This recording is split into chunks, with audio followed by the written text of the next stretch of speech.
Alors nous avons vu dans les conséquences de la chute le traumatisme qu'a été le fait d'avoir été se cacher de Dieu, d'avoir été coupé de lui, coupé de son regard et finalement livré au regard l'un de l'autre, livré au regard des autres.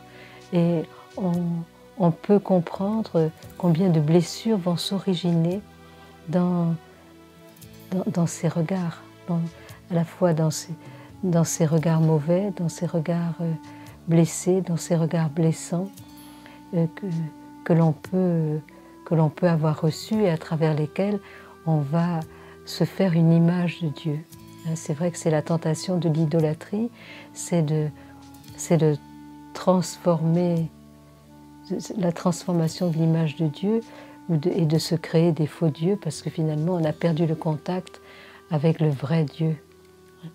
Et on voit comment, au début de la création, comment ce regard de Dieu sur ce qu'il vient de créer, où il va dire donc Dieu vit et Dieu vit que cela était bon, qui tov. Nous en avons déjà parlé, et on voit ce bonheur dans cet échange de regards entre Dieu et l'homme et la femme, qui est vraiment quelque chose de merveilleux, et finalement dont chacun nous avons la nostalgie. Alors, dans ce travail de purification, il nous faut faire ces prises de conscience des regards qui ont été posés sur nous, qui nous ont façonnés, qui nous ont convaincus. Peut-être que nous n'avions aucun prix, nous étions minables, nous n'étions pas capables. Enfin, ce regard de mépris, ce regard hautain, ce regard aussi indifférent. Hein. Parfois, on n'a pas été regardé. On n'a pas été regardé, ou quand on a été regardé, on a été mal regardé. Hein. Parfois, ce regard impur, hein, ce regard de domination. Donc, on voit tout ce qui peut s'originer à travers le regard, toutes les blessures donc, qui peuvent nous avoir atteints profondément et qui ont fait que nous nous sommes dit aussi quelque chose.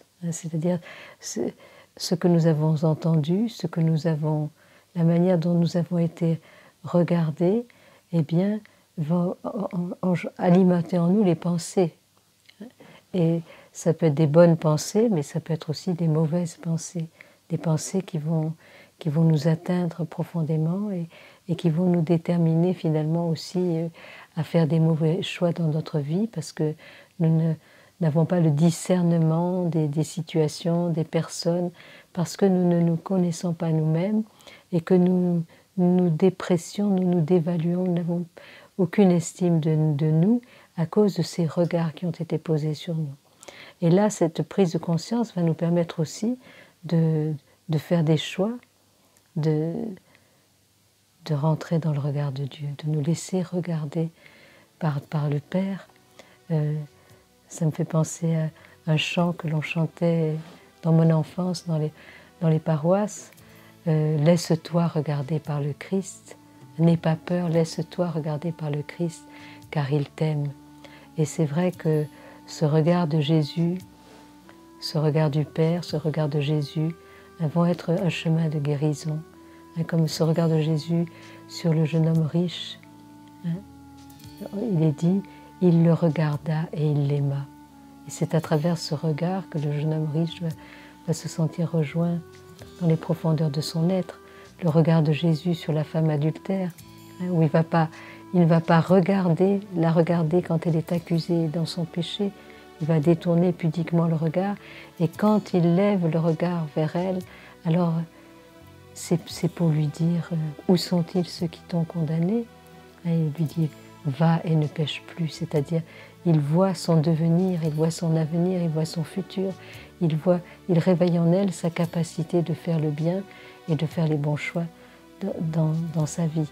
Donc c'est tout ce travail que nous avons à faire par rapport au regard, donc à la fois de prise de conscience et de choix de quel regard on va accueillir. Et c'est vrai que dans notre vie, je pense qu'on rencontre toujours une personne qui va poser un bon regard J'aime beaucoup ce vocable aussi de la Sainte Vierge qui dit « Notre-Dame de beaux regards ». Il y a des gens qui ont un beau regard, qui, en vous regardant, vont réveiller en vous le meilleur de vous-même. Hein. Et il y a au contraire des gens qui vont vous rétrécir, qui vont vous faire sentir vraiment minable, hein, et vous décourager, vous dévaloriser. Alors, nous aussi, je dirais, choisissons de ce beau regard, choisissons de voir le bien. J'aime beaucoup, donc, dans les béatitudes, il est dit « Heureux les purs de cœur, ils verront Dieu ». Et je suis persuadée qu'on peut renverser aussi cette sentence en disant « Heureux ceux qui voient Dieu en toutes choses, alors leur cœur sera purifié ». Et je pense que c'est aussi une décision que nous devons prendre, de choisir de voir le bien. Ça me rappelle cette vieille dame de 94 ans que nous avions rencontrée au cours de nos vacances et qui se réveillait la nuit pour prier, et le Seigneur lui avait dit « Ne vois que le bon dans ton frère, laisse le reste à ma miséricorde ». Et c'est vrai que cette parole m'avait vraiment frappée, de ne voir que le bon dans notre frère, dans notre sœur, dans notre prochain, et le reste, eh bien, le confier vraiment à la miséricorde de Dieu, parce que nous n'avons pas le pouvoir de changer les personnes. La seule personne sur qui nous pouvons avoir un pouvoir, c'est nous-mêmes. Hein. Et donc, remettre à Dieu ce qui nous chagrine, ce qui nous gêne, ce qui nous dérange, ce qui nous blesse parfois, le remettre à Dieu. Ne voir que le bon. Souvent, nous situons seulement en victimaire. C'est-à-dire, nous sentons victimes parce qu'on nous a dit ceci, parce qu'on nous a fait cela, parce qu'on nous a regardé de telle manière, mais nous n'avons pas conscience que nous-mêmes, nous sommes les bourreaux, hein, parfois pour les autres, et que nous-mêmes, nous posons des mauvais regards, nous posons des jugements sur les autres parce que nous ne les regardons pas de la bonne manière, nous les enfermons. Donc, nous avons besoin de nous repentir. Nous avons besoin de prendre conscience de notre péché, hein, prendre conscience de ce pouvoir que nous avons pris sur les personnes en les enfermant dans des cases, en les jugeant. Et là, Jésus est terrible quand il dit « Mais qui es-tu, toi qui juges ?»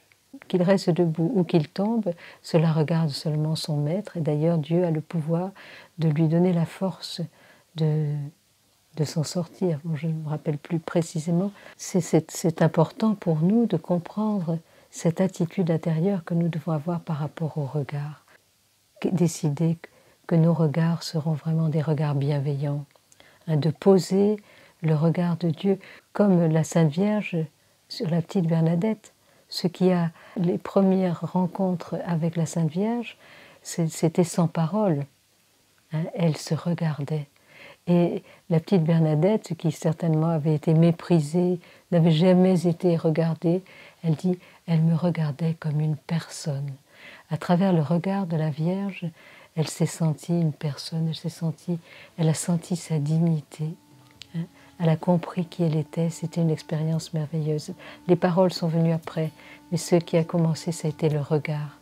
Alors, vraiment, consacrons notre regard, consacrons nos yeux à Dieu, à la Sainte Vierge, pour que nous puissions poser ce beau regard, ce regard qui va guérir, qui va restaurer la personne dans sa dignité, qui va la relever. Et là, nous avons un pouvoir extraordinaire. Nous avons une puissance, puisque on aime bien finalement avoir de la puissance et du pouvoir. Et bien, ce pouvoir, utilisons-le pour le bien, puisque nous avons cette capacité donc de consacrer nos regards à Dieu.